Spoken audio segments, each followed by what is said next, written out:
Let's get started by kicking things off with a little mayhem. Your first session, Managing Mayhem in Times of Uncertainty, starts now. Thank you, Steve. Hi, everyone, and very warm welcome to the very first session, panel discussion of Managing Mayhem. This is your host and moderator, Zishan Umar. I'm speaking from Dubai.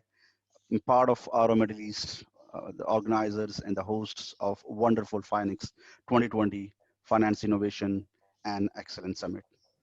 Today, we have got very experienced global finance leaders joining us from all across the globe. I have and Andrew Jenkins. Andrew is an entrepreneur, CEO of PDX Consulting, a leadership and a high performance team development company, and joining us from United Kingdom. So Andrew, I'm just coming now, just changing the angle from a finance, from Anand's perspective of finance to more from a CEO and the business leader. Like CFOs, business leaders are constantly finding ways to steer the businesses out of this crisis. So is this COVID only created mayhem, or there are some other factors beyond this COVID-19? What do you think about that? Okay, yeah, thanks, Zishan. I'll answer that. Just want to say hi, everybody. Thank you for joining us today. Listen, I think this present coronavirus has obviously gripped us all everywhere in the world with a whole bunch of uncertainty, mayhem, and now, and how this part will play out, folks, will undoubtedly impact the whole future and the very nature and fabric of our work moving forward. But, folks, it's not just this current coronavirus conundrum that's creating all the mayhem. I think there's a much bigger picture at play here, and it has a deeper context for us to understand. Let me kind of explain where I'm coming from on that.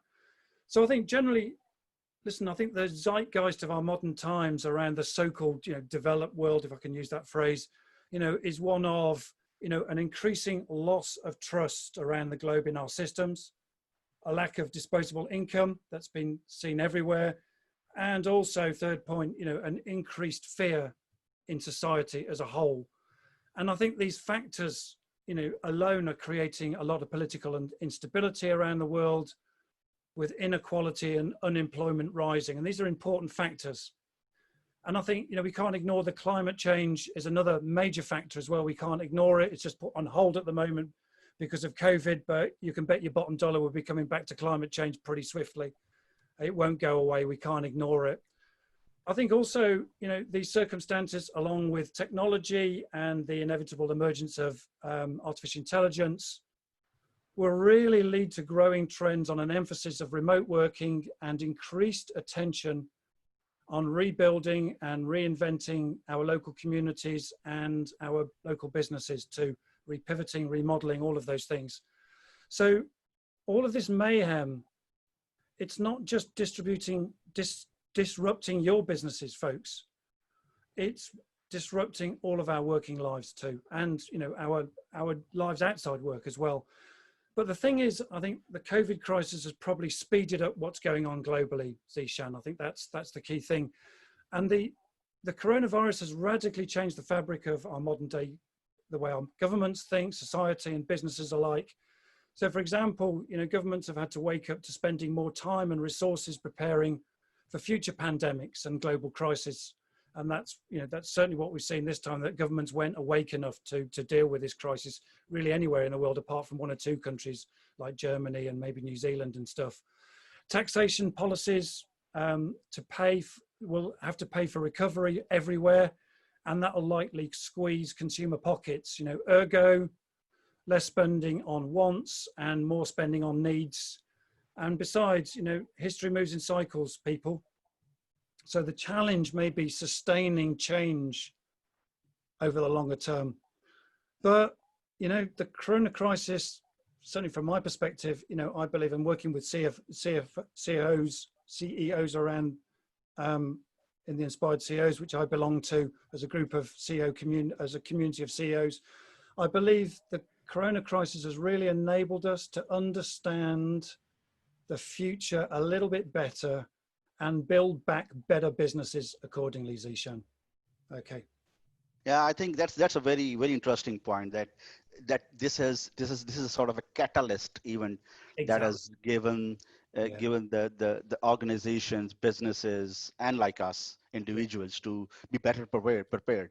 That's one of the learning outcomes out of this, I would I say, think so. mayhem. Yeah, I think What are so. the other valuable lessons do you think, especially for the CEOs and the SME related CEOs, do you think they should apply post pandemic, which they have learned during this pandemic?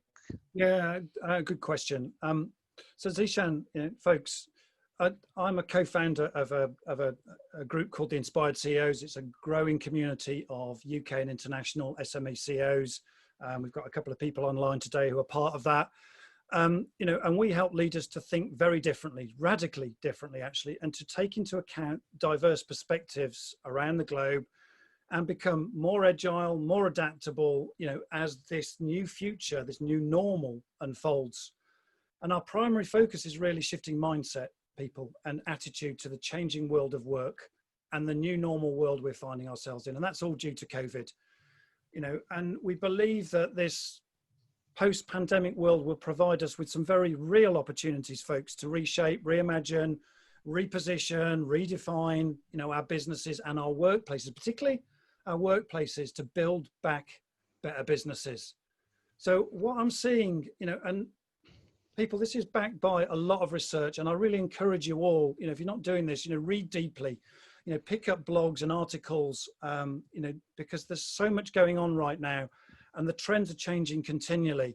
So it's important that we pay attention to what's going on around us and to pick up stuff and to read deeply.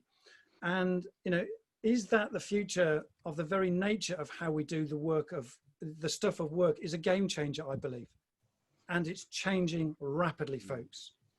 And really, I see the opportunities are in three key areas that I'll talk about in a moment, that leaders will need to really understand, to tackle, to remain relevant and profitable in the next 3 years. So this is looking like a 3-year cycle potentially of change that we'll need to see.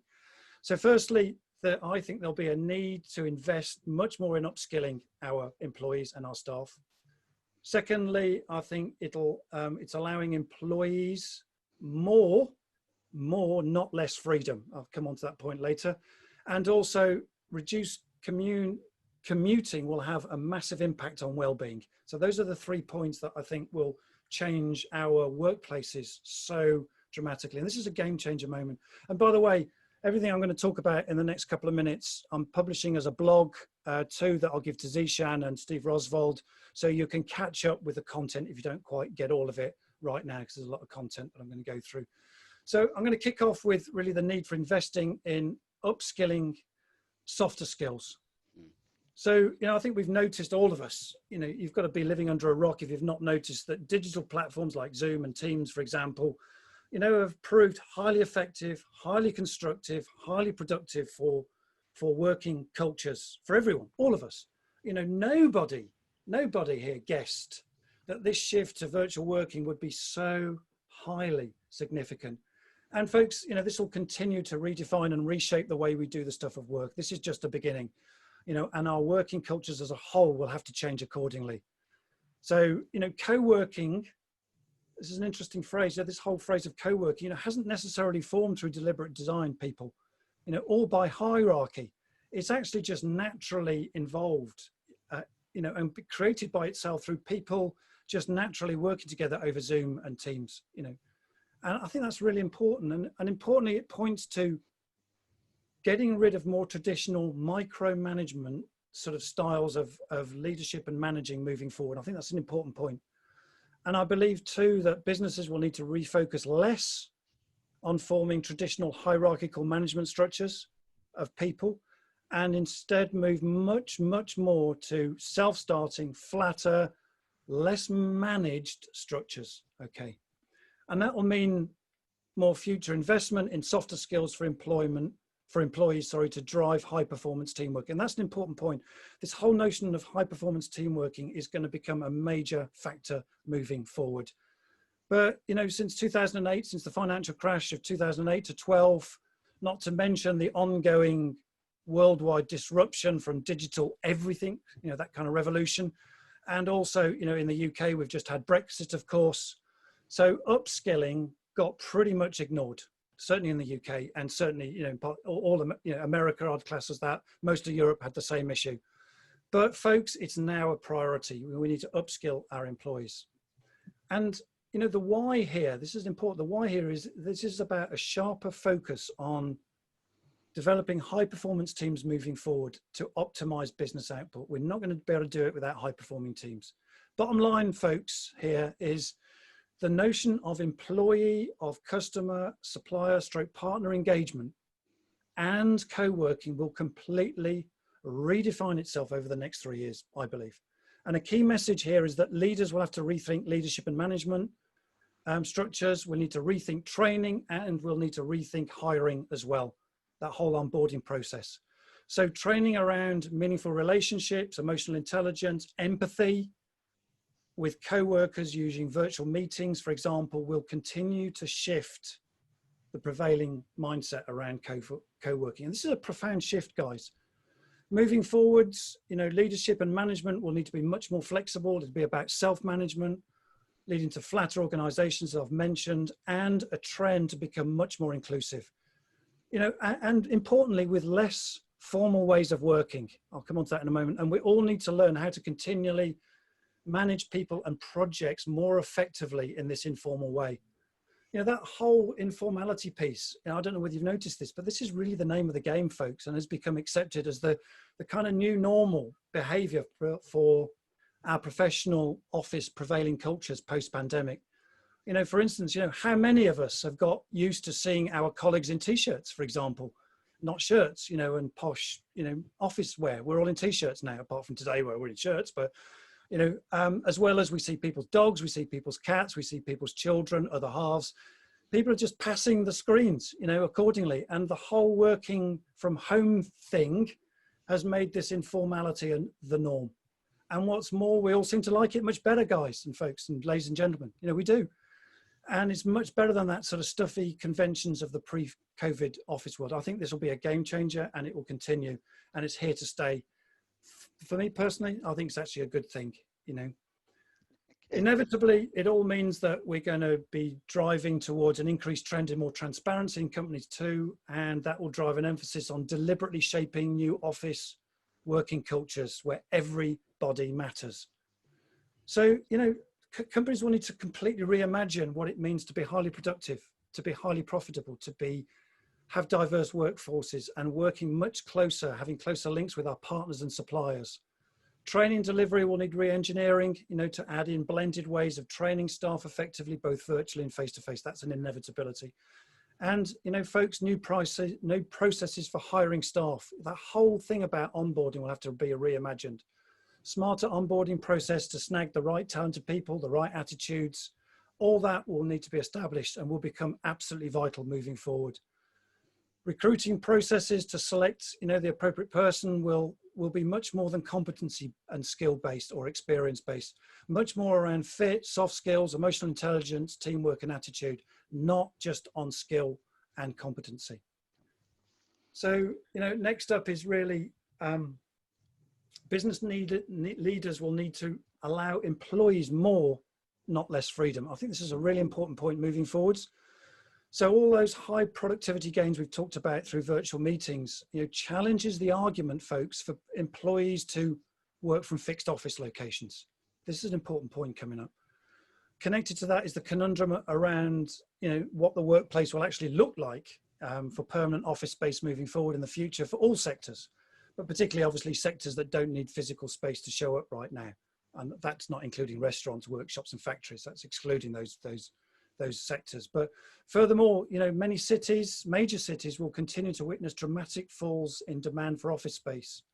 And that means falling rents, but it will also have opportunities for those people in the rent space to create new innovative startups, taking up new opportunities to reinvent, repurpose city office space. San Francisco and London, for example, we're already witnessing these kind of things happening. Yep. So in the next 3 years, I believe that many companies will seek new ways to build some kind of distributed team models. and these will thrive in the new normal in the next 3 years. And besides, Absolutely. yeah, I totally, absolutely, Zihan. Besides, many talented people have their eyes open to the real possibility of making lifestyle choices for themselves. People are going to move out of the big cities, folks, I believe, because people are now realizing that it's not being tied to a city location for work, because they can move around and they can get larger properties outside the city center with more outdoor space, far less reliant than on small pokey flats that cost a fortune in major cities. So I think that will be a major change. And again, this will reinforce the radical rethink about office space. So the current these are still emerging thoughts and no one's really got the answer here, but the current thoughts are centered around transient, informal, smaller opening areas or hubs or spoke type offices that provide all the safety precautions that you need to cope with COVID or any pandemic, necessary for enabling colleagues to meet risk-free and safely for work. But potentially, Absolutely. this will mean Absolutely. that, I think the freedom and the office space has been taken over by the Zooms and Teams, and the upskilling, the freedom part. Absolutely. I think right, there'll still be a need for office space, but it's the interesting thing is that there's a possibility of relocating out of expensive real estate areas. I think there's some major shifts going to happen. Is watch this space here, folks. But the trends are likely to increase, as you've just said, Zishan, around flexible working, potentially more contract workers as well, as opposed to full-time workers. That's interesting. It's interesting in the UK, particularly as there's a challenge around government trying to create a mindset of, it's called IR35, which is to favor employed workforces over self-employed contractors. I think that mindset will have to shift. Absolutely. And also, business leaders can support and not condemn these shifts will make all the difference. And that those companies that thrive will really embrace this innovative change. Absolutely.